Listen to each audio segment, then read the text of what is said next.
హైదరాబాద్ నాంపల్లిలో జరుగుతున్న నుమాయిష్లో life insurance corporation of India స్టాల్ని ప్రారంభించారు. సంస్థ జోనల్ మేనేజర్ పునీత్ కుమార్ ఈ స్టాల్ ప్రారంభించారు. ఎల్ఐసి ఈ సేవలు, ఆన్లైన్ సేవలు, పాలసీదారుల ప్రయోజనార్థం చేపడుతున్న అనేక కార్యక్రమాలను ఈ స్టాల్ ద్వారా వివరించనున్నారు.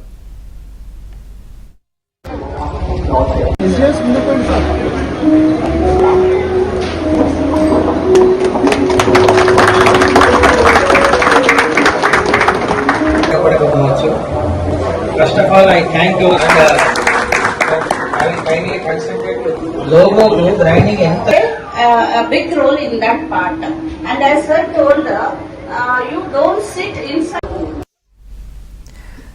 ఈ స్టాల్ ద్వారా ఎల్ఐసి వినియోగదారులు, భవిష్యత్ కస్టమర్లు వివిధ సేవలు పొందొచ్చని జోనల్ మేనేజర్ తెలిపారు. అలాగే ఎల్ఐసి ఏజెంట్లుగా చేరడం ద్వారా యువతకు మంచి కెరీర్ ఉంటుందని ఆయన చెప్పారు. ఇటీవల ప్రారంభించిన బీమా లక్ష్మి, బీమా కవచ్, ప్రొటెక్షన్ ప్లస్ పథకాల గురించి పునీత్ కుమార్ తెలిపారు. అలాగే ల్యాప్స్ అయిన పాలసీలను పునరుద్ధరించుకునేందుకు జనవరి 1 నుంచి మార్చి 2 వరకు ప్రత్యేక పునరుద్ధరణ కార్యక్రమాన్ని చేపట్టినట్టు వివరించారు.